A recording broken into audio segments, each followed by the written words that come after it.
Si alguna vez estudiamos seriamente una obra de arte, una obra literaria, una obra de teatro o una película, sabremos que hay una gran diferencia entre disfrutar algo de manera casual y analizarlo cuidadosamente. El análisis minucioso puede ser una tarea muy lenta, muy diferente a solo hacerla cuando queramos y como queramos. Sin embargo, pocas cosas pueden reemplazar la satisfacción que proviene de un análisis minucioso de un tema o pieza. Este tipo de experiencia la tenemos constantemente los seguidores de Cristo con el Nuevo Testamento. Conocemos el placer de leer las Escrituras de vez en cuando, saltando de uno a otro pasaje. Pero el discernimiento que recibimos al estudiar cuidadosamente el Nuevo Testamento y su teología pueden ser una fuente de gran satisfacción. Esta es la primera lección de nuestra serie El Reino y el Pacto en el Nuevo Testamento. En esta serie estudiaremos una definición muy tradicional del término teología y nos referiremos a la teología del Nuevo Testamento como todo aquello que el Nuevo Testamento enseña acerca de Dios y de otros temas relacionados con Él también. Esta primera lección la hemos nombrado ¿Por qué estudiar la teología del Nuevo Testamento? En esta lección, veremos por qué es importante ir más lejos de una simple familiaridad con el Nuevo Testamento y dedicarnos al estudio cuidadoso y profundo de la teología del Nuevo Testamento.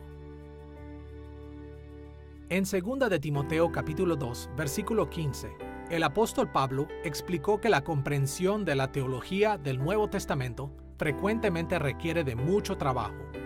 Escuchemos lo que Pablo le dijo a Timoteo. Procura con diligencia presentarte a Dios aprobado, como obrero que no tiene de qué avergonzarse, que usa bien la palabra de verdad. Es cierto que muchas dimensiones de la teología del Nuevo Testamento son bastante simples.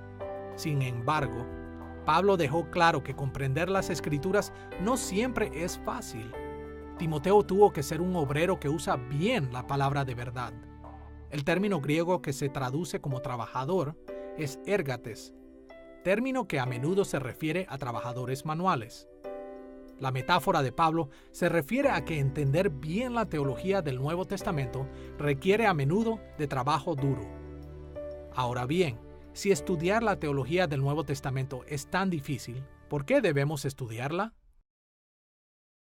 Es interesante que Pablo, en su carta a Timoteo, dice en muy pocas palabras que las Escrituras fueron dadas por el Espíritu de Dios y que son inspiradas por Dios. Pero un par de frases más adelante, Pablo le dice a Timoteo que estudie, que trabaje duro como un obrero de Dios que estudia y maneja correctamente las Escrituras. Las Escrituras verdaderamente reflejan una relación de pacto con Dios, su iniciativa misericordiosa para comunicarse con nosotros y también nuestra responsabilidad, nuestra respuesta a su palabra. Y ya que Dios ha dado su palabra en un lenguaje que podemos entender, Él se adaptó a sí mismo, hablando a través de autores humanos, usando géneros, lenguajes y formas que son familiares para la gente y lugar de la época. Necesitamos ser diligentes para aprender el lenguaje, para aprender cómo funciona el género, cómo la narrativa histórica funciona de diferente manera a la poesía o diferente a las cartas personales, puesto que todas estas formas se utilizan en las Escrituras. Al leer la Biblia contextualmente, es necesario comprender cómo los autores del Nuevo Testamento hicieron uso del Antiguo Testamento de diferentes maneras que eran comunes en la época, porque ya habían sido usadas con anterioridad. Por esa razón, Pablo le dice a Timoteo que las Escrituras son inspiradas por Dios, por el Espíritu Santo, pero también que Timoteo, y nosotros como él, debemos ser diligentes, como obreros que no tienen de qué avergonzarse, pues hacemos buen uso de la palabra de verdad. Exploraremos el por qué debemos estudiar la teología del Nuevo Testamento de dos maneras. Primero, examinaremos la importancia de comprender la inspiración y autoridad del Nuevo Testamento. Y segundo, consideraremos el desafío de lidiar con las continuidades y discontinuidades entre la época del Nuevo Testamento y nuestra época. Veamos más de cerca a estas dos cuestiones, empezando con la inspiración y autoridad del Nuevo Testamento. Para investigar la inspiración y autoridad del Nuevo Testamento, nos enfocaremos en las afirmaciones que hace la Biblia de que el Nuevo Testamento es tanto inspirado como lleno de autoridad. Y después ofreceremos unas aclaraciones de lo que estamos implicando al decir inspiración y autoridad. Comencemos con las afirmaciones bíblicas de estas dos creencias cristianas cruciales. Cuando los seguidores de Cristo reflexionamos acerca de la inspiración y autoridad del Nuevo Testamento, casi siempre apelamos a 2 de Timoteo, capítulo 3, versículo 16, en donde el apóstol Pablo escribió: Toda la Escritura es inspirada por Dios y útil para enseñar, para reprender, para corregir y para instruir en la justicia. En este pasaje, encontramos que Pablo mencionó la inspiración de las Escrituras cuando dijo que toda la Escritura es inspirada por Dios, o como le indica la palabra griega, theopneustos, exhalada por Dios. También hizo referencia a la autoridad de las Escrituras cuando dijo que toda la Escritura es útil para enseñar, para reprender, para corregir y para instruir en la justicia. Este pasaje es importante para entender lo que los seguidores de Cristo creemos acerca del Nuevo Testamento. Ahora, escuchemos 2 de Timoteo capítulo 3, versículo 15, en donde Pablo le dijo a Timoteo lo siguiente: Desde la niñez has sabido las sagradas Escrituras, las cuales te pueden hacer sabio para la salvación por la fe que es en Cristo Jesús. En un sentido estricto, las sagradas Escrituras que Pablo menciona aquí y que Timoteo conocía desde la infancia, no es el Nuevo Testamento, sino el Antiguo Testamento. Así que, ¿por qué los seguidores de Cristo apelamos a las palabras de Pablo sobre el Antiguo Testamento cuando nos referimos al Nuevo Testamento como inspirado y lleno de autoridad? Veremos 3 afirmaciones bíblicas que nos ayudarán a entender que el Nuevo Testamento es inspirado y está lleno de autoridad. En primer lugar, exploraremos el llamamiento de los 12 discípulos de Jesús. En segundo lugar, consideraremos el papel fundamental de los apóstoles y profetas. Y en tercer lugar, afirmaremos la inspiración y la autoridad de los libros del Nuevo Testamento. Veamos primero cómo el llamamiento de los 12 discípulos de Jesús afirma la inspiración y la autoridad del Nuevo Testamento. Cuando Jesús comenzó a establecer un nuevo remanente del pueblo de Dios para que cumpliesen los propósitos de Dios en Israel, llamó a un grupo especial de 12 discípulos. Los evangelios dejan claro que Jesús apartó a estos 12 discípulos de las demás personas que le siguieron. Esta distinción los hizo, con la excepción de Judas, personas que serían enviadas al mundo como sus apóstoles, con autoridad. En Juan capítulo 16, versículo 13, leemos las siguientes palabras de Jesús a sus 12 discípulos. Pero cuando venga el Espíritu de verdad, Él os guiará a toda la verdad, porque no hablará por su propia cuenta, sino que hablará todo lo que oyere, y os hará saber las cosas que habrán de venir. Este pasaje indica que los discípulos de Jesús tuvieron que aprender muchas cosas, de tal manera que el Espíritu de verdad tendría que venir y guiarlos a toda la verdad, hacia lo que estaba por venir. Aquí vemos que Jesús mandó a sus discípulos selectos para enseñarle al resto de sus seguidores a través del Espíritu Santo. Tanto este pasaje como otros similares confirman nuestra creencia en la inspiración del Nuevo Testamento. Ahora bien, el apóstol Pablo, quien escribió gran parte del Nuevo Testamento, no fue uno de los 12 originales, pero la Biblia deja claro que Pablo era un apóstol con autoridad y cumplió con los mismos requisitos que habían sido establecidos para los 12 discípulos en Hechos capítulo 1, versículos 21 y 22. Esta es una de las razones por las que Lucas reportó el encuentro de Pablo con Cristo en el camino a Damasco 3 veces. Primero en Hechos capítulo 9, versículos 1 al 19, y después en el capítulo 22, versículos 6 al 11, y una vez más en el capítulo 26, versículos 9 al 18, y Gálatas capítulo 1, versículo 11 al capítulo 2, versículo 10, nos hace ver que Pablo pasó 3 años con Cristo en el desierto de Arabia. Este mismo pasaje también reporta que los apóstoles en Jerusalén confirmaron la autoridad apostólica de Pablo. Tal como Pablo lo dijo en 1 Corintios capítulo 15 versículos 8 y 9, una vez que Jesús se le hubiera aparecido a más de 500 creyentes, y por último, Jesús se me apareció a mí, que soy como un niño nacido fuera de tiempo. A decir verdad, yo soy el más pequeño de los apóstoles, y no soy digno de ser llamado apóstol porque perseguía la iglesia de Dios. Como apóstol, Pablo se llamó a sí mismo como un niño nacido fuera de tiempo, y el más pequeño de los apóstoles. Él fue el único apóstol con autoridad que no estuvo con Jesús durante su ministerio terrenal. Pero Pablo fue uno de los testigos de la resurrección de Jesús y fue aprobado como tal por los primeros apóstoles de Jerusalén. Con las afirmaciones del llamado de Jesús a los 12 discípulos en mente, debemos mencionar la inspiración y la autoridad fundamental de los apóstoles y profetas de Cristo del siglo I. Veamos la manera en que Pablo en Efesios capítulo 3, versículos 4 y 5, menciona el hecho de que no únicamente él, sino que todos los profetas y apóstoles de Cristo recibieron la revelación especial de Dios. Al leer esto, podrán darse cuenta de que comprendo el misterio de Cristo. Ese misterio que en otras generaciones no se les dio a conocer a los seres humanos, ahora se les ha revelado por el Espíritu a los santos apóstoles y profetas de Dios.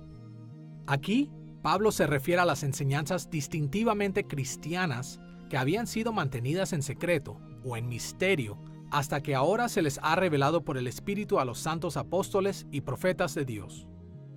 No es de sorprenderse entonces que en Efesios capítulo 2, versículos 20 y 21, Pablo también menciona a los apóstoles y profetas del primer siglo de esta manera: edificados sobre el fundamento de los apóstoles y profetas, siendo la principal piedra del ángulo Jesucristo mismo, en quien todo el edificio, bien coordinado, va creciendo para ser un templo santo en el Señor.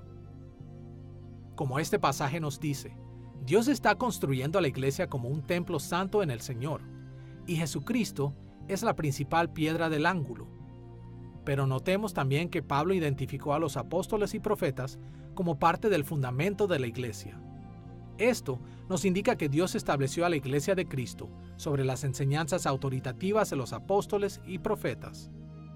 Y como vimos en el versículo anterior, las enseñanzas apostólicas y proféticas tienen autoridad porque fueron inspiradas por el Espíritu Santo. Además de las afirmaciones que hace la Biblia acerca de los 12 discípulos de Jesús y la autoridad fundamental de los apóstoles y profetas de Cristo, debemos señalar que los mismos apóstoles consideraban los libros del Nuevo Testamento iguales a las escrituras del Antiguo Testamento. Este punto de vista aparece varias veces en el Nuevo Testamento, pero solo analizaremos 2 ejemplos. Comencemos con 1 de Timoteo, capítulo 5, versículo 18, en donde Pablo escribió: Pues la Escritura dice, no pondrás bozal al buey que trilla, y digno es el obrero de su salario. Este versículo nos puede parecer extraño al principio, pero es importante para nuestra discusión, pues Pablo comienza diciendo, pues la Escritura dice.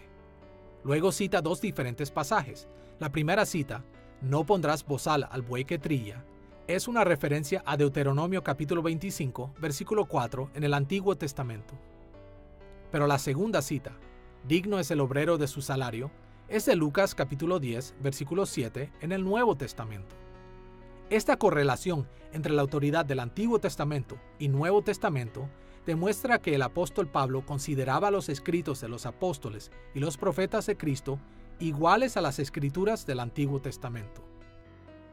Observamos algo similar en 2 de Pedro capítulo 3, versículos 15 y 16, en donde el apóstol Pedro dijo: Pablo, según la sabiduría que le ha sido dada, os ha escrito casi en todas sus epístolas, hablando en ellas de estas cosas, entre las cuales hay algunas difíciles de entender, las cuales los indoctos e inconstantes tuercen, como también las otras escrituras. En este pasaje, Pedro reconoció que Pablo escribió según la sabiduría que le ha sido dada. En otras palabras, los libros de Pablo llevaron la autoridad de Dios mismo. Pero notemos también cómo Pedro señaló que los opositores de la fe cristiana distorsionaron las cartas de Pablo, como también lo hicieron con las otras escrituras. En el contexto más amplio de las epístolas de Pedro, Las otras escrituras son las escrituras del Antiguo Testamento. Aquí vemos entonces que Pedro también trató a las escrituras del Nuevo Testamento como iguales a las del Antiguo Testamento en cuanto a inspiración y autoridad. La Biblia afirma que el Nuevo Testamento es la palabra de Dios inspirada y llena de autoridad para su iglesia. Jesús prometió que el Espíritu enseñaría a sus apóstoles y estableció a sus apóstoles y profetas como autoridades fundamentales de su iglesia. Además, así como el pueblo de Dios recibió las escrituras del Antiguo Testamento como la palabra de Dios inspirada y llena de autoridad, la iglesia fue llamada para recibir los escritos de los apóstoles y profetas de Cristo como escritos inspirados y llenos de autoridad. Después de haber visto cómo nuestra creencia en la inspiración y autoridad del Nuevo Testamento es apoyada por numerosas afirmaciones de la Biblia, ahora debemos ofrecer algunas aclaraciones de qué es lo que estamos tratando de decir con esos términos.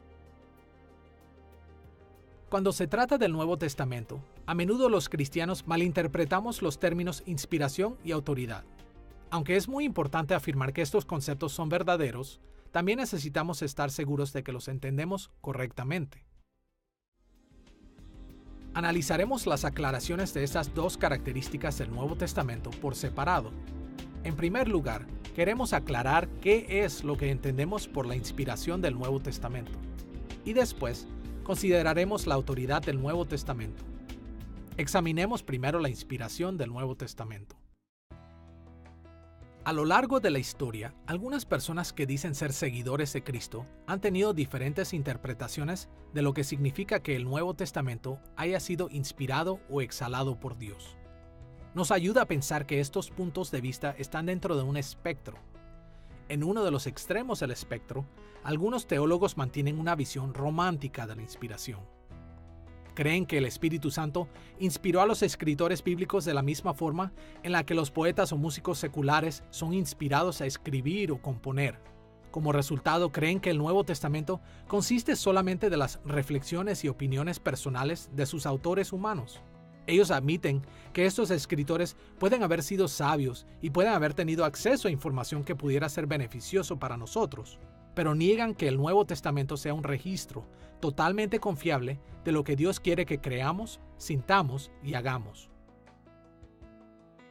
En el extremo opuesto del espectro, otros teólogos creen en lo que llamamos inspiración mecánica. Según esta perspectiva, los escritores bíblicos fueron relativamente pasivos al escribir las Escrituras. El Espíritu Santo esencialmente les dictó la Biblia, y los escritores humanos grabaron pasivamente lo que Él les dijo. Este punto de vista afirma la verdad y la autoridad del Nuevo Testamento, pero niega que sus escritores humanos fueran una parte importante del proceso de su escritura. Por último, la mayoría de los cristianos evangélicos creen en lo que llamamos inspiración orgánica. Esta descripción sostiene que es imposible separar la obra del Espíritu de Dios del trabajo de los autores humanos de las Escrituras. Según este punto de vista, el Espíritu Santo movió a los autores humanos para escribir y supervisó y dirigió sus palabras. Como resultado, las palabras de las Escrituras son las palabras de Dios. Al mismo tiempo, el Espíritu Santo utilizó las personalidades, experiencias, puntos de vista e intenciones de los autores humanos y dirigió su escritura. En este sentido, las palabras de las Escrituras son las palabras de los autores humanos. Este tercer punto de vista refleja mejor el testimonio que las Escrituras dan de sí mismas acerca de la naturaleza de su inspiración. Al decir inspiración orgánica, no estamos diciendo que las Escrituras nos cayeron del cielo en las manos, ni que los escritores eran una especie de robots, sino que los hombres escribieron lo que el Espíritu Santo les dijo, que, aunque es el mensaje de Dios, fue por medio de gente, situaciones y circunstancias reales.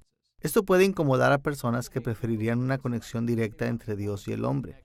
Pero conocer eso nos es mucho más útil porque cuando leemos las Escrituras sabemos que es el mensaje de Dios y tienen una naturaleza dual. Es el mensaje de Dios, pero también de un ser humano que entiende mi experiencia, que podría estar pasando por algo parecido a mí, con su propia personalidad en el texto. En realidad, lo que tenemos es una palabra inspirada, que comprende la experiencia humana. No ha sido dictada. No es un mensaje carente de conexión con los problemas humanos. Cuando nos referimos a inspiración orgánica, eso es lo que queremos decir, que vino a nosotros a través de personas y situaciones reales, que cuando escribieron el mensaje de Dios, con el conocimiento, experiencia y pasión de la vida que vivieron. Por ejemplo, escuchamos de nuevo lo que el apóstol Pedro escribió en 2 de Pedro capítulo 3, versículos 15 y 16. Pablo, según la sabiduría que le ha sido dada, os ha escrito casi en todas sus epístolas, hablando en ellas de estas cosas, entre las cuales hay algunas difíciles de entender, las cuales los indoctos e inconstantes tuercen, como también las otras escrituras. Como mencionamos anteriormente, Pedro reconoció que el Espíritu de Dios inspiró las epístolas de Pablo. Pero notemos también cómo Pedro indicó que dicha inspiración fue orgánica. Cuando Pedro escribió sus epístolas, entre las cuales hay algunas difíciles de entender, él reconoce los antecedentes de Pablo, su personalidad y estilo de escritura. Esta declaración refleja la alta educación rabínica de Pablo, y la sofisticación teológica de Pablo fue un desafío para Pedro, quien fue un pescador de Galilea relativamente inculto. Las perspectivas de Pedro nos proporcionan un ejemplo que debemos seguir al acercarnos a la teología del Nuevo Testamento. Siempre debemos de tomar en cuenta que las perspectivas teológicas de la Biblia están inspiradas por Dios. Estas son verdaderas y confiables porque vienen de Dios mismo. Sin embargo, también es importante que nos esforcemos por saber algo acerca de los autores humanos y sus intenciones al explorar la teología del Nuevo Testamento. De hecho, una de las implicaciones más importantes de la inspiración orgánica es lo que este tipo de inspiración significa para el estudio de la teología del Nuevo Testamento. Si nos basamos en una perspectiva puramente mecánica o romántica de inspiración, podríamos hacer caso omiso de su autoridad o ignorar la contribución del autor. La inspiración orgánica nos obliga a explorar la teología del Nuevo Testamento al menos en 3 diferentes niveles. El principal y más obvio nivel es el propio texto. Estas afirmaciones explícitas pueden enseñarnos mucho acerca de la teología del Nuevo Testamento. En el nivel debajo del texto, tenemos que estar listos para explorar las muchas cosas que están implícitas o no escritas, las presuposiciones teológicas de los autores del Nuevo Testamento. Tenemos que estudiar los orígenes y las creencias teológicas de los autores y hacer nuestro mejor esfuerzo para descubrir cómo sus orígenes y creencias influyeron lo que escribieron. En un tercer nivel, encima del texto, también debemos reflexionar acerca de los propósitos implícitos de los autores. En otras palabras, ¿qué querían los autores bíblicos para sus audiencias? A veces, los autores del Nuevo Testamento eran bastante específicos en cuanto al tipo de impacto que esperaban tener sobre sus audiencias. Pero a menudo, ellos esperaban que sus audiencias dedujeran las implicaciones de sus textos. No siempre es fácil mantener las afirmaciones explícitas, las presuposiciones teológicas y los propósitos implícitos a la vista al explorar el Nuevo Testamento. A menudo requiere una gran cantidad de cuidadoso estudio. Pero la naturaleza de la inspiración orgánica hace necesario el explorar los 3 niveles de la teología del Nuevo Testamento. Hemos visto algunas de las aclaraciones de la inspiración orgánica del Nuevo Testamento. Ahora, aclararemos qué entendemos por la autoridad de las Escrituras del Nuevo Testamento y cómo deberíamos responder a tal autoridad en nuestra época. Todos los evangélicos creemos que el Nuevo Testamento tiene autoridad sobre nuestras vidas, y estamos en lo correcto. Pero debemos ser cuidadosos al comprender la naturaleza de dicha autoridad. Tristemente, muchos cristianos bien intencionados no toman en cuenta que el Nuevo Testamento no fue escrito directamente a nosotros. Para ponerlo de otra manera, el Nuevo Testamento fue escrito para nosotros, pero no directamente a nosotros. Todos sabemos que el Nuevo Testamento fue escrito hace miles de años y fue dado a las personas que vivían en esa época. Pero este hecho a menudo tiene poco impacto en las maneras en las que reconocemos la autoridad del Nuevo Testamento. Todo esto nos indica algo muy importante sobre la autoridad del Nuevo Testamento. La teología del Nuevo Testamento tiene autoridad total, aunque indirecta, sobre las vidas de los seguidores de Cristo de nuestra época. Y este hecho significa que siempre debemos estar preparados para aprender tanto como nos sea posible sobre lo que los textos del Nuevo Testamento significaban para sus audiencias originales. Cuando los seguidores de Cristo comenzaron a leer el Nuevo Testamento, fueron atraídos a sus enseñanzas básicas. Leían, por ejemplo, Jesús es el Señor. Arrepentíos y creer en el Evangelio. Amaos los unos a los otros. Y un sinfín de enseñanzas básicas. No tenían que pensar mucho acerca de las circunstancias, personalidades y propósitos de los autores. Trataban estas enseñanzas básicas como verdades atemporales. Rara vez lidiaron con las implicaciones de someterse a la autoridad del Nuevo Testamento. Pero entre más aprendemos, más evidente se hace nuestra necesidad de prestar atención a la configuración original de los textos del Nuevo Testamento con el fin de reconocer de manera correcta su autoridad en nuestra época. Tenemos que aprender acerca de los antecedentes, circunstancias e intenciones de los autores. Solo entonces podremos someternos apropiadamente a la autoridad que el Nuevo Testamento tiene sobre nuestras vidas. Una pregunta que surge es, ¿cómo podemos considerar que el Nuevo Testamento tiene autoridad para nosotros si es que fue escrito para otras personas? En primer lugar, tiene autoridad porque tiene el derecho o poder para obligarnos a consentir. Y el vínculo entre los destinatarios originales de los escritos canónicos y nosotros son dos. Los enlaces son dos. Primero, el autor, el divino autor de este texto es el mismo, ayer, hoy y siempre. Él es el único con quien debemos de tratar. Y segundo, como seguidores de Jesucristo, pertenecemos al pueblo del pacto de Dios. Y aquello que se les dijo específicamente a ellos hace siglos, estaba destinado a incluirnos a nosotros también, puesto que somos parte de ellos debajo del cobijo de Dios por medio de Jesucristo nuestro Señor. Quizás la siguiente analogía ayudará a aclarar lo que estamos diciendo. Los padres que tienen más de un hijo saben muy bien cómo ejercer su autoridad sobre sus hijos de manera completa, pero indirecta también. Imaginémonos a un padre que regaña a su hijo por su mal comportamiento y le dice: «Ve a sentarte y ponte a pensar en lo que has hecho». Por supuesto, su hermana seguirá feliz jugando. Después de todo, el padre no le estaba hablando a ella. Pero si la hermana desobedece unos momentos después, el padre puede que le diga: ¿no viste lo que le pasó a tu hermano? En situaciones como esta, los padres esperan que sus hijos aprendan de la manera en cómo se trató a uno de los hijos. Esta autoridad indirecta les enseña a todos los hijos cómo deben comportarse, incluso sin ser los receptores iniciales de la disciplina.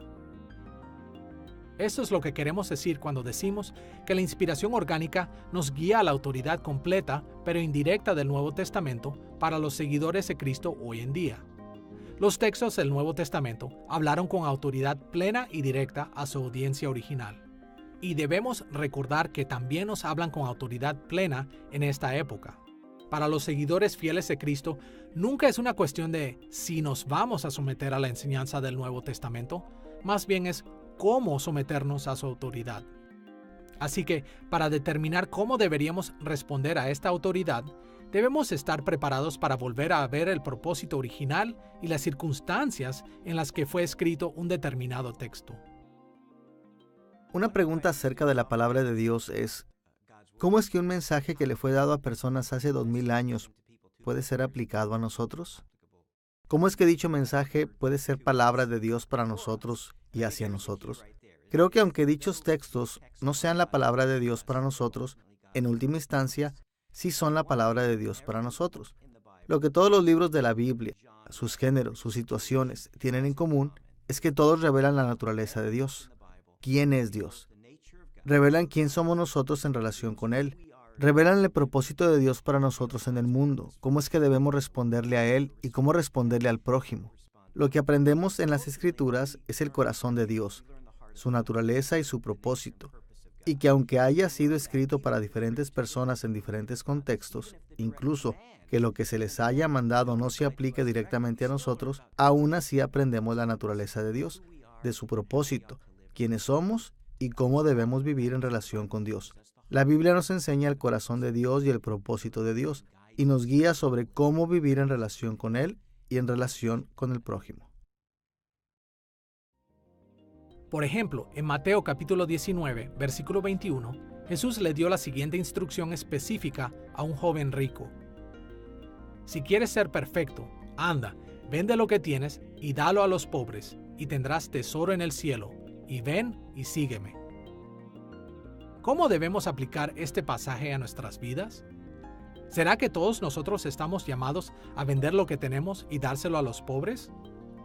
La única manera de responder a esta pregunta responsablemente es entender quién fue el joven rico y por qué Jesús se dirigió a él de tal manera.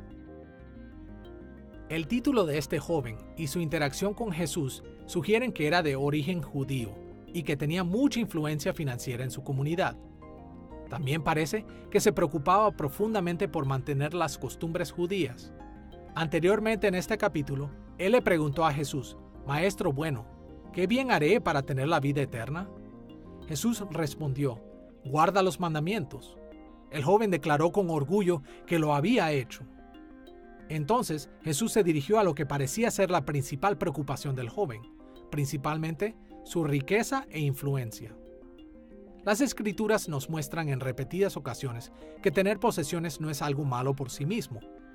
Esto tampoco nos impide ser verdaderos discípulos de Cristo. Sin embargo, como seguidores de Jesús, nuestros corazones deben siempre estar dispuestos a abandonar nuestros propios deseos con el fin de servirle a Dios. Otro ejemplo de esto ocurre en Hechos capítulo 5 versículos 1 al 11, en donde Ananías y Zafira pretenden dar todo su dinero a la iglesia, pero secretamente guardan algo de dinero para sí mismos. El pecado no era que no hayan dado todo lo que tenían. No se les había pedido eso, sino que mintieron acerca de su generosidad para recibir la aprobación de la gente.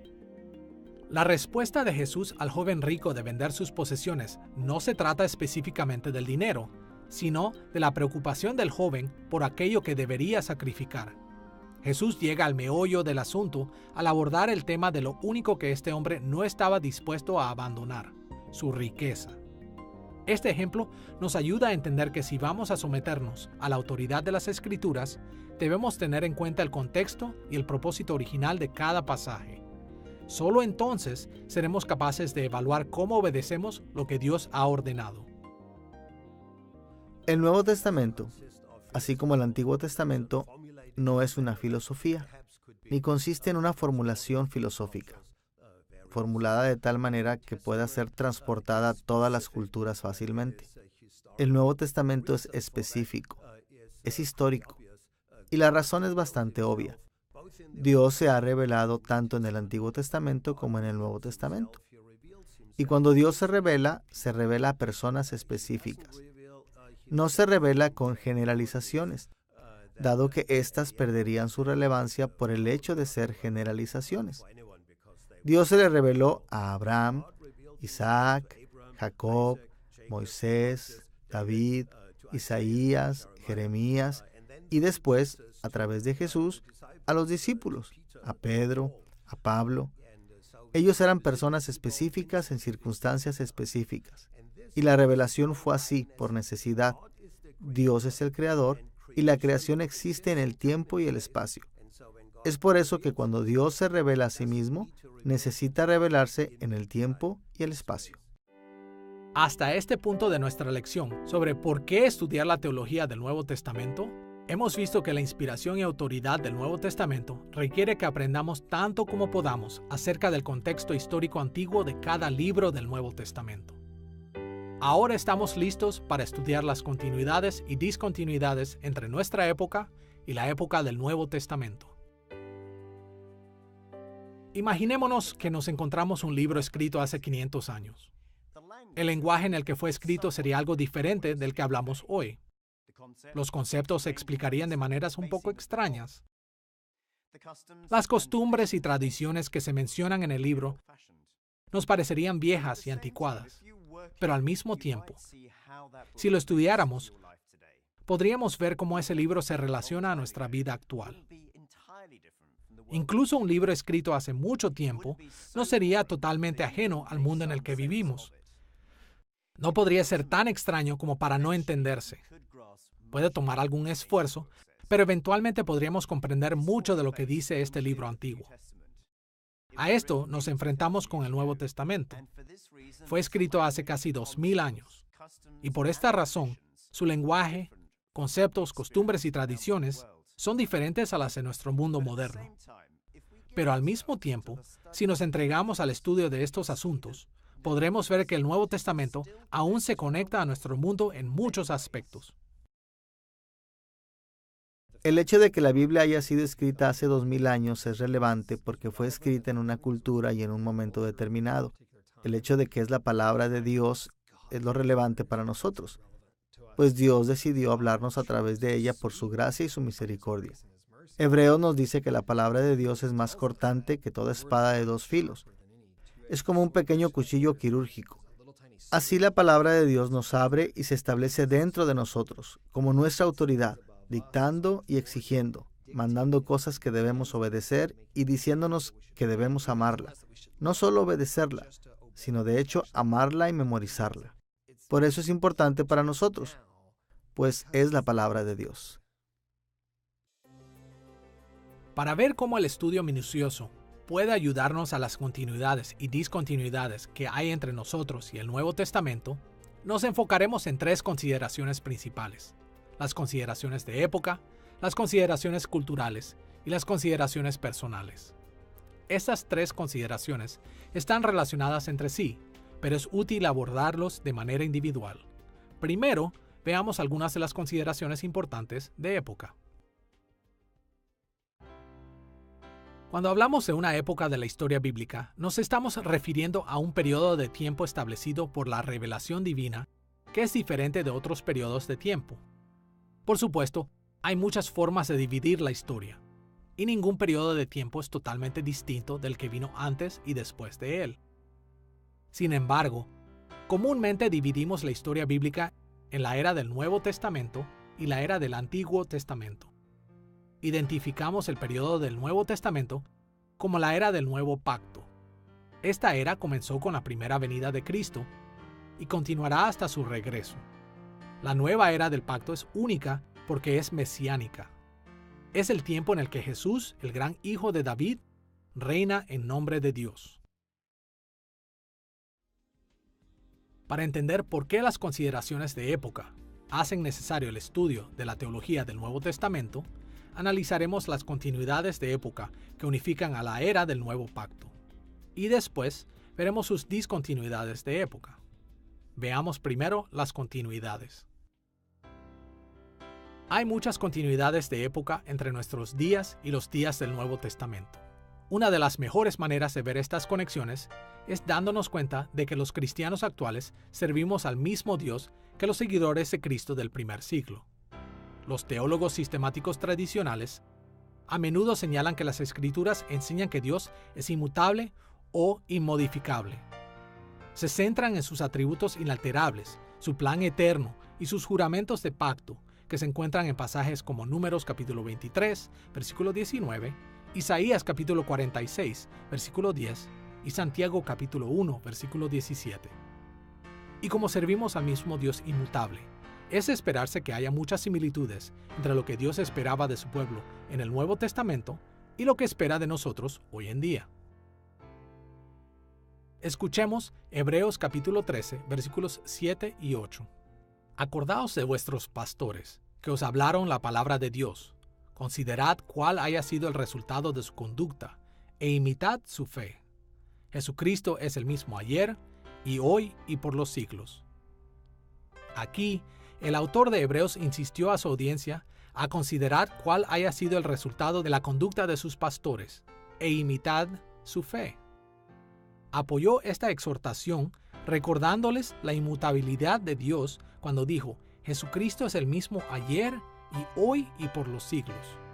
Su audiencia podría estar segura de que si imitaban la fe de sus líderes del pasado, verían resultados similares en sus propios días, puesto que Jesús es inmutable.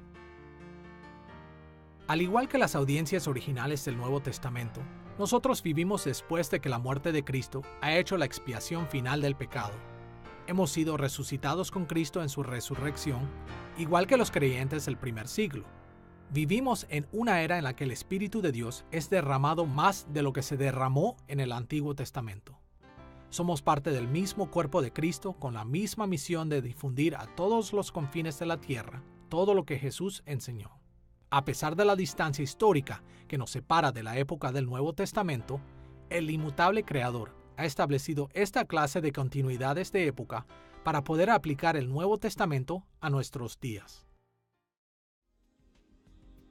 Ahora que hemos explorado algunas consideraciones de época y las continuidades que existen entre nuestros días y los días del Nuevo Testamento, veamos algunas discontinuidades que existen dentro de la época del Nuevo Pacto, que requieren que nos dediquemos al estudio minucioso de la teología del Nuevo Testamento. Sin duda alguna, las discontinuidades entre los días del Nuevo Testamento y nuestros días no son tan sustanciales como las discontinuidades entre el Antiguo Testamento y nuestra época. Sin embargo, hay algunas diferencias significativas que debemos de tener en mente al estudiar el Nuevo Testamento. En Efesios capítulo 2, versículo 20, el apóstol Pablo menciona una de las discontinuidades más substanciales cuando dijo: edificados sobre el fundamento de los apóstoles y profetas, siendo la principal piedra del ángulo Jesucristo mismo. Aquí, Pablo hizo una distinción entre la iglesia que está sobre el fundamento de los apóstoles y profetas, siendo la principal piedra del ángulo Jesucristo mismo, y la iglesia a lo largo de la historia. Como hemos dicho anteriormente en esta lección, por casi 2000 años, la Iglesia ha reconocido la autoridad fundamental que Cristo y sus apóstoles y profetas ejercen sobre nosotros. Pero también debemos recordar que ellos ya no están presentes físicamente con nosotros. Esta realidad crea una serie de discontinuidades entre la época del Nuevo Testamento y nuestras vidas hoy en día. En primer lugar, el Nuevo Testamento contiene muchos ejemplos de milagros auténticos, realizados por Jesús y sus apóstoles y profetas. La capacidad de realizar tales milagros demuestra que Jesús y sus apóstoles son autoridades y líderes fundamentales de la Iglesia. Dios continúa trabajando sobrenaturalmente en la Iglesia hoy en día, pero nosotros no vemos los milagros como una forma de discernir la autoridad de los nuevos líderes de la Iglesia. En vez de eso, la autoridad en la Iglesia de hoy es establecida según la normatividad del Nuevo Testamento. Y por esta razón, debemos asegurarnos de estudiar cuidadosamente cómo se aplica esta normatividad a nuestros días. En segundo lugar, en la época del Nuevo Testamento, era posible hacerle peticiones directas a los apóstoles y profetas de Jesús. Los cristianos podían apelar a los apóstoles y profetas pidiéndoles orientación y respuestas a sus preguntas. Esto lo vemos, por ejemplo, en la manera en la que Pablo respondió a las apelaciones de los seguidores de Cristo en libros como Primera y Segunda de Corintios y Filemón. Por otra parte, en la época del Nuevo Testamento, los asuntos de toda la Iglesia podían ser decididos en las interacciones de los líderes fundamentales de la Iglesia, al igual que en el Concilio de Jerusalén en Hechos capítulo 15. Pero en nuestros días, no tenemos a estas autoridades fundamentales viviendo entre nosotros. Así que tenemos que apoyarnos en nuestro estudio del Nuevo Testamento y considerar cómo aplicarlo en nuestros días.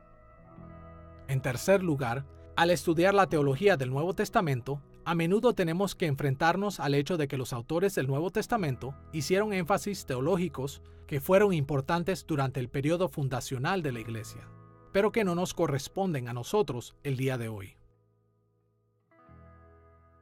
El Nuevo Testamento fue escrito durante una época cuando el pueblo de Dios estuvo en transición entre la fe del Antiguo y Nuevo Testamento. Por esa razón, muchos de los temas abordados en el Nuevo Testamento son acerca de cómo los seguidores de Cristo se relacionarán con las prácticas del Antiguo Testamento y las tradiciones judías. ¿Los hombres cristianos deben ser circuncidados? ¿Debemos observar las leyes alimentarias judías? ¿Cómo entenderíamos los cristianos la continuación de los sacrificios de animales en el templo después de la expiación final de Cristo? ¿Cómo debían incorporarse las ceremonias y festivales judíos a la vida de la iglesia? Por supuesto, muchas de estas cuestiones teológicas fundamentales fueron establecidas hace mucho tiempo. Y una vez finalizado el periodo fundacional del Nuevo Pacto, la iglesia cristiana se enfrentó a otros desafíos. Cuando leemos el Nuevo Testamento, puede ser difícil superar las discontinuidades de época. Pero si queremos aplicar hoy las respuestas del Nuevo Testamento a esas antiguas controversias teológicas, a menudo es necesario trabajar duro y estudiar cuidadosamente dichos textos.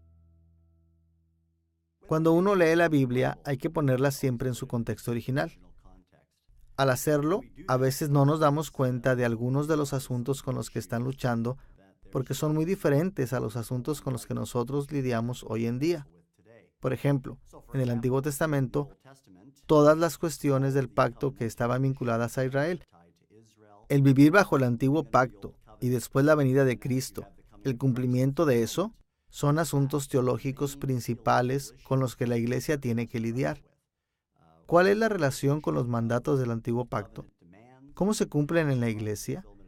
¿Cuál es la relación entre judíos y gentiles? Y aunque nos hagamos esas preguntas, generalmente nosotros no pensamos en esos términos, por lo que tenemos que volver a las Escrituras y estudiarlas muy bien, comprenderlas en sus propios términos, en su propio contexto, en su propia presentación, entender cómo funcionan los pactos, cómo se cumplieron en Cristo, y entonces empezar a pensar en cómo se aplica a nosotros. Ahora que ya hemos visto las continuidades y discontinuidades dentro de las consideraciones de época, debemos explorar algunas consideraciones culturales. Al hablar de cultura, tomaremos en cuenta aquellos patrones de las comunidades humanas que se desarrollan de los conceptos, conductas y emociones compartidos. La cultura se expresa en el arte, la moda, la tecnología, las estructuras políticas y otros convenios de la interacción humana cotidiana.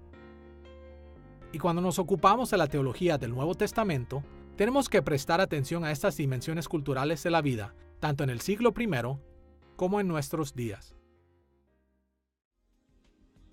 Cuando prestamos atención a las consideraciones culturales, tenemos que observar tanto las continuidades como las discontinuidades culturales.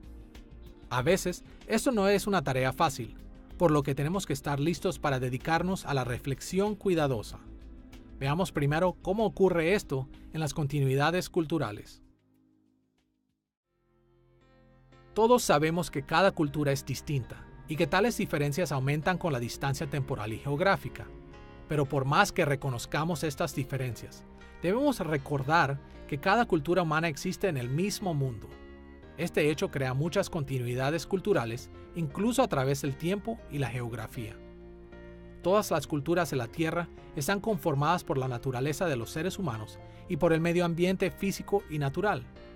Y en la medida en que estos factores sean similares, los patrones de la cultura también lo serán. Tal como dice Eclesiastés, capítulo 1, versículo 9, ¿qué es lo que fue? Lo mismo que será. ¿Qué es lo que ha sido hecho? Lo mismo que se hará. Y nada hay nuevo debajo del sol. Sabiendo esto, no debería sorprendernos que una vez que vemos más allá de las diferencias superficiales, encontramos muchas características similares entre la cultura de nuestra época y la cultura de la época del Nuevo Testamento. Todavía usamos ropa, disfrutamos del arte, tenemos familias, establecemos gobiernos y castigamos crímenes, igual que la gente de la época del Nuevo Testamento. Por esta razón, a menudo es muy fácil ver las similitudes entre las culturas del siglo I y las de nuestros días.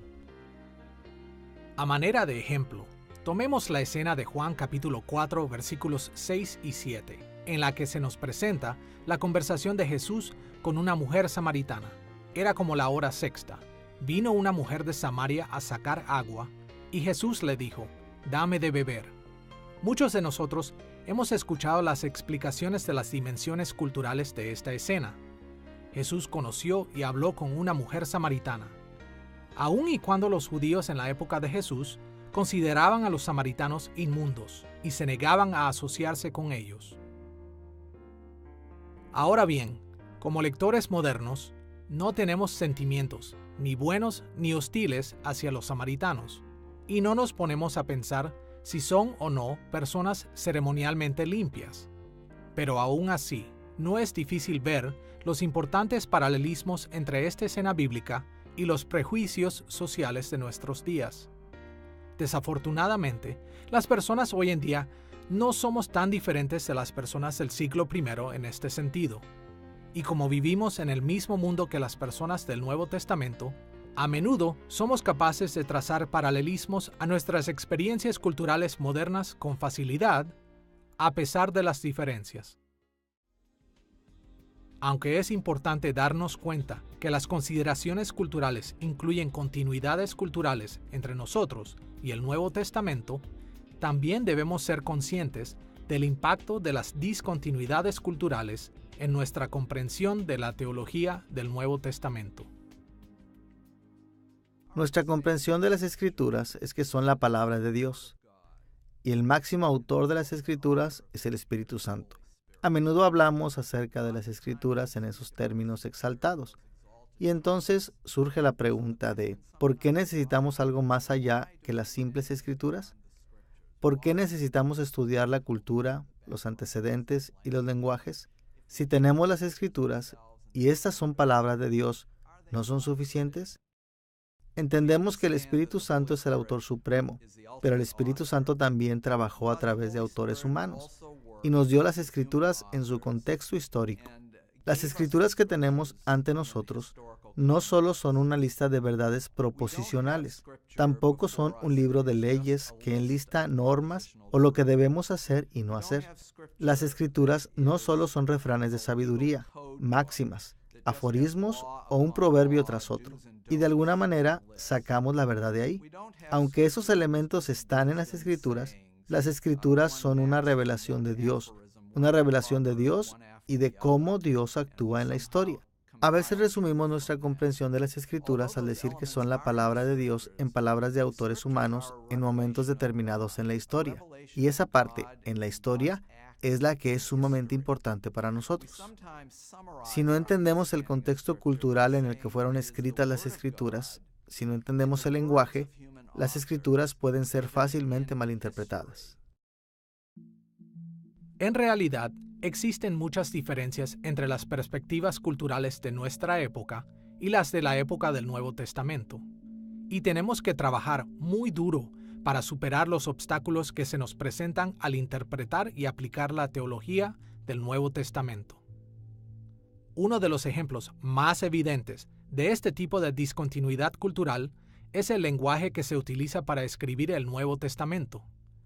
No muchos seguidores actuales de Cristo pueden leer el Nuevo Testamento en su griego original. Más allá de esto, debemos tener en cuenta las costumbres literarias del primer siglo y la influencia de las versiones hebreas y griegas del Antiguo Testamento utilizadas por los autores del Nuevo Testamento. También debemos superar nuestra ignorancia de las prácticas políticas, económicas y de mayor alcance social de la época.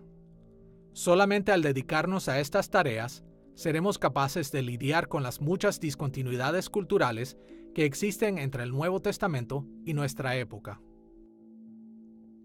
Hay un dicho maravilloso en Londres: cuidado con la brecha. Se escucha decir eso cuando uno está en el metro subterráneo y sale a la plataforma y hay una brecha entre los dos. Y constantemente se da la advertencia: cuidado con la brecha, cuidado con la brecha. Esa es una idea importante a considerar. La idea de la importancia de comprender el contexto cultural del Nuevo Testamento al interpretar, enseñar y predicar el Nuevo Testamento. Es en esos momentos cuando necesitamos tener cuidado con la brecha. Existe una brecha entre esa época y la nuestra. Hay una brecha en el lenguaje que se usó. Hay una brecha en cómo fueron creadas las identidades sociales. Hay una brecha en cómo se entendía el reinado. Hay una brecha en casi cada aspecto de la vida de hace 2000 años y el día de hoy. Y si no tenemos cuidado con la brecha, inevitablemente lo llenaremos con nuestra propia cultura, con nuestra propia comprensión de las cosas. En vez de escuchar el texto para ver cómo el texto se aplica hoy en día a nuestras vidas, haremos lo contrario. hacemos de nuestra vida el estándar para la comprensión del texto. Hablamos del texto en lugar de dejar que el texto nos hable a nosotros. Así que nos van a fallar ciertas cosas. Si creemos que el mensaje original fue inspirado, nos esforzaremos por tener cuidado con la brecha para poder escuchar la palabra de Dios en vez de imponer nuestras propias consideraciones sociales. Con las continuidades y discontinuidades de las consideraciones de época y culturales en mente, echemos un vistazo a la causa por la que las consideraciones personales también requieren que estudiemos cuidadosamente la teología del Nuevo Testamento. Todos sabemos por experiencia que la gente no es exactamente igual. Incluso personas que viven en la misma cultura son diferentes.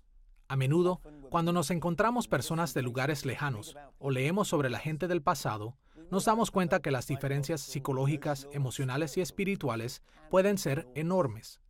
Todos tenemos diferentes experiencias, fortalezas, miedos, talentos, inclinaciones espirituales. La lista de diferencias entre la gente es muy larga. Así que, cuando estudiamos la teología del Nuevo Testamento, debemos dar la debida atención a las similitudes y diferencias entre la gente de nuestra época y de los tiempos del Nuevo Testamento.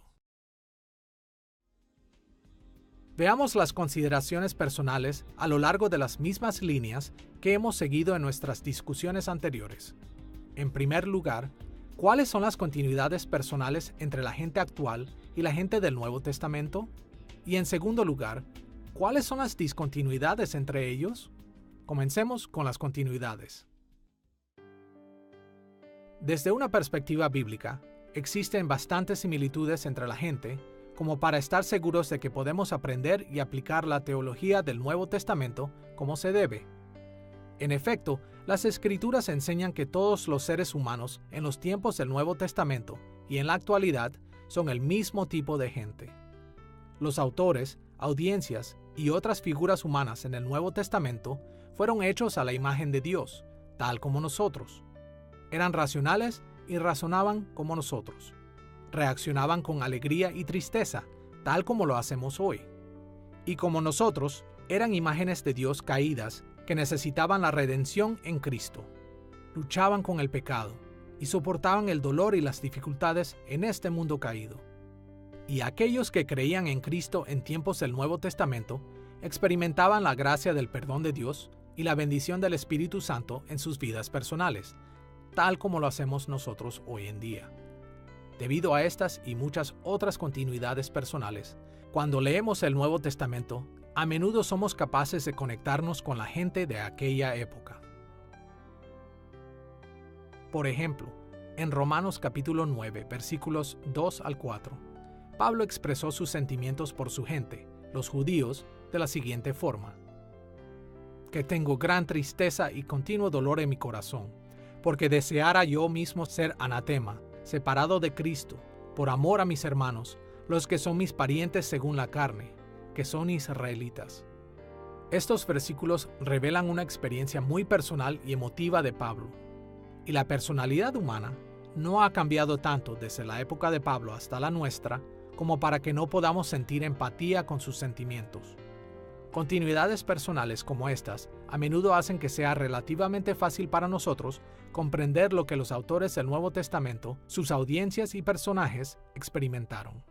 Y así podemos aplicar sus experiencias a nuestra época. Al mismo tiempo, aunque las consideraciones personales en el Nuevo Testamento contienen un buen número de continuidades personales, también contienen muchas discontinuidades personales que son difíciles de comprender y de aplicar a la teología del Nuevo Testamento. El Nuevo Testamento continuamente nos habla de determinados tipos de personas que son tan diferentes de lo que conocemos hoy en día que a veces luchamos para trazar las conexiones apropiadas. Las tendencias personales, emocionales, incluso cuestiones como la edad y el género, pueden presentar obstáculos que deben superarse mediante el estudio cuidadoso. Dios se preocupa por las personas, en todos nuestros diferentes tipos de ambientes, todos nuestros diferentes tipos de trasfondos. Podemos verlo cuando pensamos en cuántos tipos de trasfondos y cuántas culturas diferentes fueron mencionadas a lo largo de la Biblia en diferentes partes de la Biblia. De la misma manera, una vez que entendemos cómo Dios le estaba hablando a la gente en sus propios términos, podemos aprender de su ejemplo y así volver a aplicar dicho ejemplo a nuestro ambiente actual. Dios habló de maneras concretas para ambientes particulares y espera que apliquemos lo que dijo de maneras concretas y particulares. Pero es importante que entendamos bien los principios que existen en el texto para poderlos aplicar de manera adecuada.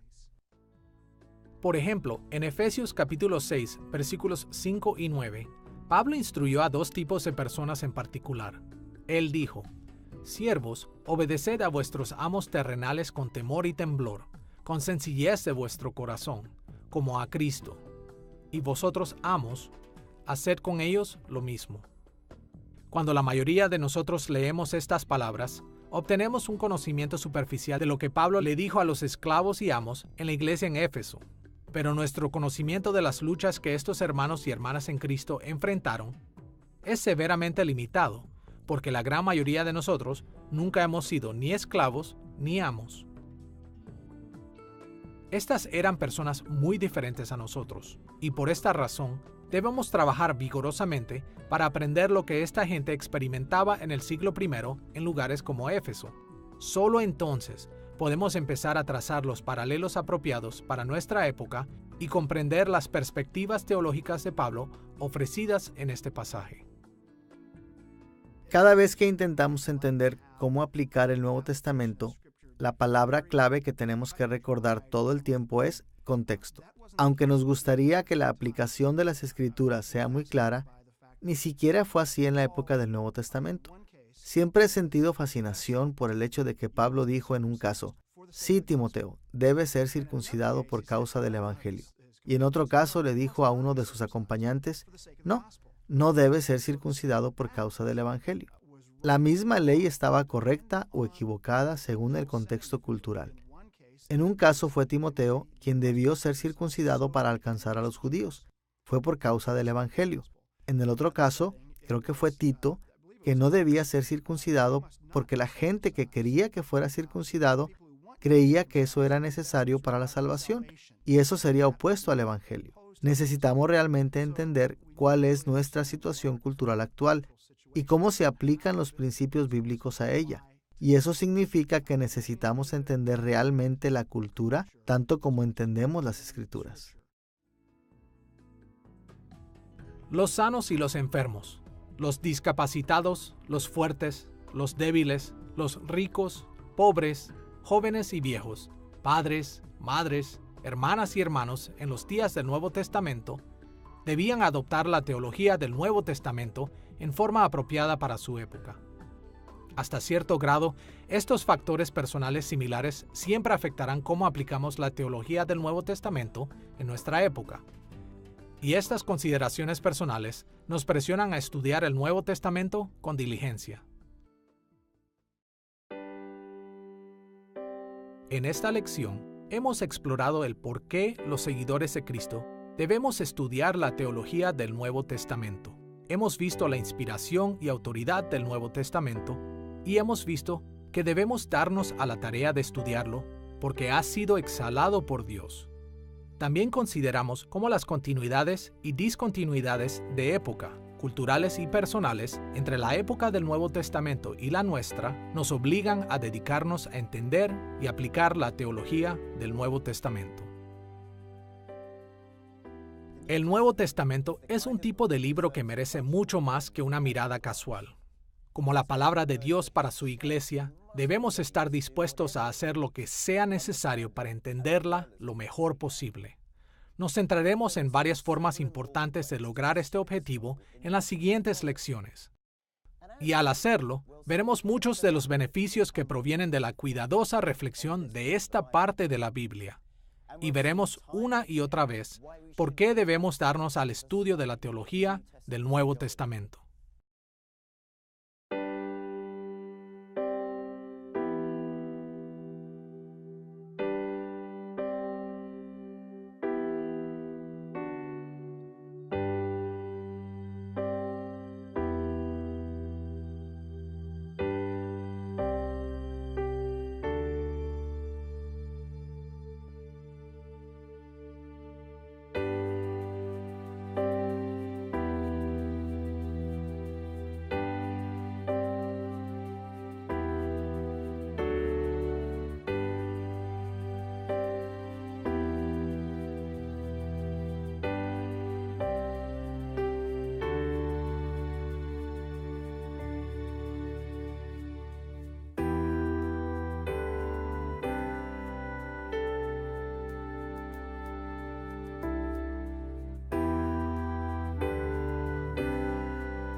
entre la época del Nuevo Testamento y nuestra época. Veamos más de cerca a estas dos cuestiones, empezando con la inspiración y autoridad del Nuevo Testamento. Para investigar la inspiración y autoridad del Nuevo Testamento, nos enfocaremos en las afirmaciones que hace la Biblia de que el Nuevo Testamento es tanto inspirado como lleno de autoridad. Y después ofreceremos unas aclaraciones de lo que estamos implicando al decir inspiración y autoridad. Comencemos con las afirmaciones bíblicas de estas dos creencias cristianas cruciales. Cuando los seguidores de Cristo reflexionamos acerca de la inspiración y autoridad del Nuevo Testamento, casi siempre apelamos a 2 de Timoteo, capítulo 3, versículo 16, en donde el apóstol Pablo escribió: Toda la Escritura es inspirada por Dios y útil para enseñar, para reprender, para corregir y para instruir en la justicia. En este pasaje, encontramos que Pablo mencionó la inspiración de las Escrituras cuando dijo que toda la Escritura es inspirada por Dios, o como le indica la palabra griega, theopneustos, exhalada por Dios. También hizo referencia a la autoridad de las Escrituras cuando dijo que toda la Escritura es útil para enseñar, para reprender, para corregir y para instruir en la justicia. Este pasaje es importante para entender lo que los seguidores de Cristo creemos acerca del Nuevo Testamento. Ahora, escuchemos 2 de Timoteo capítulo 3, versículo 15, en donde Pablo le dijo a Timoteo lo siguiente: Desde la niñez has sabido las sagradas Escrituras, las cuales te pueden hacer sabio para la salvación por la fe que es en Cristo Jesús. En un sentido estricto, las sagradas Escrituras que Pablo menciona aquí y que Timoteo conocía desde la infancia, no es el Nuevo Testamento, sino el Antiguo Testamento. Así que, ¿por qué los seguidores de Cristo apelamos a las palabras de Pablo sobre el Antiguo Testamento cuando nos referimos al Nuevo Testamento como inspirado y lleno de autoridad? Veremos 3 afirmaciones bíblicas que nos ayudarán a entender que el Nuevo Testamento es inspirado y está lleno de autoridad. En primer lugar, y Gálatas capítulo 1, versículo 11 al capítulo 2, versículo 10, nos hace ver que Pablo pasó 3 años con Cristo en el desierto de Arabia. Este mismo pasaje también reporta que los apóstoles en Jerusalén confirmaron la autoridad apostólica de Pablo. Tal como Pablo lo dijo en 1 de Corintios capítulo 15, versículos 8 y 9, una vez que Jesús se le hubiera aparecido a más de 500 creyentes, y por último, Jesús se me apareció a mí, que soy como un niño nacido fuera de tiempo. A decir verdad, yo soy el más pequeño de los apóstoles, y no soy digno de ser llamado apóstol porque perseguía la iglesia de Dios. Como apóstol, Pablo se llamó a sí mismo como un niño nacido fuera de tiempo, y el más pequeño de los apóstoles. Él fue el único apóstol con autoridad que no estuvo con Jesús durante su ministerio terrenal. Pero Pablo fue uno de los testigos de la resurrección de Jesús y fue aprobado como tal por los primeros apóstoles de Jerusalén. Con las afirmaciones del llamado de Jesús a los 12 discípulos en mente, debemos mencionar la inspiración y la autoridad fundamental de los apóstoles y profetas de Cristo del siglo I.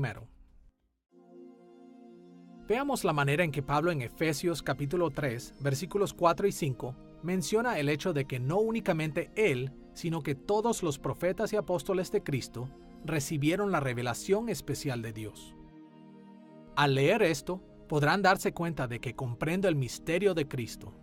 Ese misterio que en otras generaciones no se les dio a conocer a los seres humanos, ahora se les ha revelado por el Espíritu a los santos apóstoles y profetas de Dios. Aquí, Pablo se refiere a las enseñanzas distintivamente cristianas que habían sido mantenidas en secreto o en misterio hasta que ahora se les ha revelado por el Espíritu a los santos apóstoles y profetas de Dios. No es de sorprenderse entonces que en Efesios capítulo 2, versículos 20 y 21, Pablo también menciona a los apóstoles y profetas del primer siglo de esta manera: edificados sobre el fundamento de los apóstoles y profetas, siendo la principal piedra del ángulo Jesucristo mismo, en quien todo el edificio, bien coordinado, va creciendo para ser un templo santo en el Señor. Como este pasaje nos dice, Dios es comprender las Escrituras no siempre es fácil. Timoteo tuvo que ser un obrero que usa bien la palabra de verdad. El término griego que se traduce como trabajador es ergates, término que a menudo se refiere a trabajadores manuales. La metáfora de Pablo se refiere a que entender bien la teología del Nuevo Testamento requiere a menudo de trabajo duro. Ahora bien, si estudiar la teología del Nuevo Testamento es tan difícil, ¿por qué debemos estudiarla? Es interesante que Pablo, en su carta a Timoteo, dice en muy pocas palabras que las Escrituras fueron dadas por el Espíritu de Dios y que son inspiradas por Dios. Pero un par de frases más adelante, Pablo le dice a Timoteo que estudie, que trabaje duro como un obrero de Dios que estudia y maneja correctamente las Escrituras. Las Escrituras verdaderamente reflejan una relación de pacto con Dios, su iniciativa misericordiosa para comunicarse con nosotros y también nuestra responsabilidad, nuestra respuesta a su palabra. Y ya que Dios ha dado su palabra en un lenguaje que podemos entender, Él se adaptó a sí mismo, hablando a través de autores humanos, usando géneros, lenguajes y formas que son familiares para la gente y lugar de la época. Necesitamos ser diligentes para aprender el lenguaje, para aprender cómo funciona el género, cómo la narrativa histórica funciona de diferente manera a la poesía o diferente a las cartas personales, puesto que todas estas formas se utilizan en las Escrituras. Al leer la Biblia contextualmente, es necesario comprender cómo los autores del Nuevo Testamento hicieron uso del Antiguo Testamento de diferentes maneras que eran comunes en la época, porque ya habían sido usadas con anterioridad. Por esa razón, Pablo le dice a Timoteo que las Escrituras son inspiradas por Dios, por el Espíritu Santo, pero también que Timoteo, y nosotros como él, debemos ser diligentes, como obreros que no tienen de qué avergonzarse, pues hacemos buen uso de la palabra de verdad. Exploraremos el por qué debemos estudiar la teología del Nuevo Testamento de dos maneras. Primero, examinaremos la importancia de comprender la inspiración y autoridad del Nuevo Testamento. Y segundo, consideraremos el desafío de lidiar con las continuidades y discontinuidades. Exploraremos el llamamiento de los 12 discípulos de Jesús. En segundo lugar, consideraremos el papel fundamental de los apóstoles y profetas. Y en tercer lugar, afirmaremos la inspiración y la autoridad de los libros del Nuevo Testamento. Veamos primero cómo el llamamiento de los 12 discípulos de Jesús afirma la inspiración y la autoridad del Nuevo Testamento. Cuando Jesús comenzó a establecer un nuevo remanente del pueblo de Dios para que cumpliesen los propósitos de Dios en Israel, llamó a un grupo especial de 12 discípulos. Los evangelios dejan claro que Jesús apartó a estos 12 discípulos de las demás personas que le siguieron. Esta distinción los hizo, con la excepción de Judas, personas que serían enviadas al mundo como sus apóstoles, con autoridad. En Juan capítulo 16, versículo 13, leemos las siguientes palabras de Jesús a sus 12 discípulos. Pero cuando venga el Espíritu de verdad, Él os guiará a toda la verdad, porque no hablará por su propia cuenta, sino que hablará todo lo que oyere, y os hará saber las cosas que habrán de venir. Este pasaje indica que los discípulos de Jesús tuvieron que aprender muchas cosas, de tal manera que el Espíritu de verdad tendría que venir y guiarlos a toda la verdad, hacia lo que estaba por venir. Aquí vemos que Jesús mandó a sus discípulos selectos para enseñarle al resto de sus seguidores a través del Espíritu Santo. Tanto este pasaje como otros similares confirman nuestra creencia en la inspiración del Nuevo Testamento. Ahora bien, el apóstol Pablo, quien escribió gran parte del Nuevo Testamento, no fue uno de los 12 originales, pero la Biblia deja claro que Pablo era un apóstol con autoridad y cumplió con los mismos requisitos que habían sido establecidos para los 12 discípulos en Hechos capítulo 1, versículos 21 y 22. Esta es una de las razones por las que Lucas reportó el encuentro de Pablo con Cristo en el camino a Damasco 3 veces. Primero en Hechos capítulo 9, versículos 1 al 19, y después en el capítulo 22, versículos 6 al 11, y una vez más en el capítulo 26, versículos 9 al 18.